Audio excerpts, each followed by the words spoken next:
bicara atau omong saja, tetapi harus ada supporting dokumen yang mana dia punya SK bekerja, atau kalaupun tidak punya SK bekerja, dia akan pergi kepada lembaga di mana dia bekerja sebelumnya, dan lembaga itu akan mengeluarkan surat bahwa dia sudah pernah bekerja di sana sebagai apa, dari tanggal tahun berapa sampai tahun berapa, dari tanggal berapa sampai tanggal terakhir dia bekerja. Jadi itu akan resmi.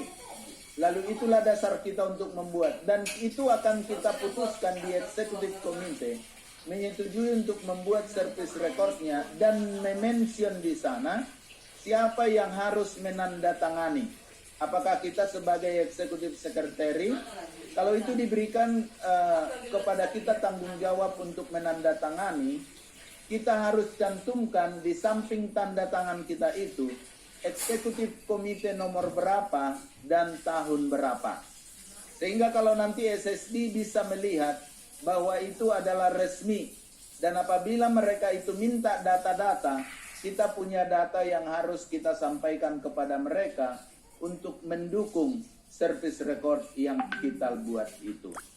Nah, bagaimana dengan para pendeta kita pra-intern? Pra-intern juga adalah sudah full time.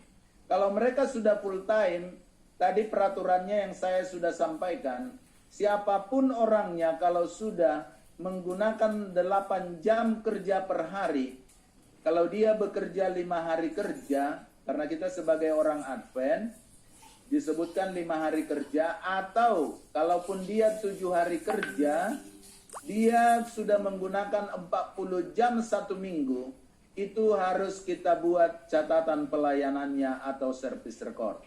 Apakah dia sebagai seorang guru, atau apakah dia sebagai seorang karyawan, ataukah dia sebagai seorang pendeta yang disebut dengan pra-intern, kita harus catat tetap sesuai dengan data yang ada.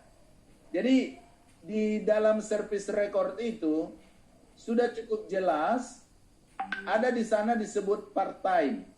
Kalau dia sudah full time, dia 40 jam bekerja 1 minggu, jangan tulis di kolom part time, tetapi di kolom full time. Itu sangat menentukan bagaimana mereka. Kenapa di sana ada part time? Sebenarnya itu adalah kebutuhan untuk evangelis literatur. Karena evangelis literatur, kalau mereka menggunakan part-time, tetapi mereka juga mempunyai poin seperti yang dikatakan sekarang di evangelis literatur, itu juga boleh membuat catatan pelayanan mereka untuk masa pensiun. Jadi untuk karyawan biasa, tidak ada pencatatan part-time.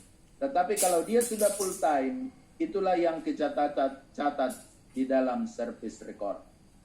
Jadi, saya pikir itu yang perlu saya sampaikan.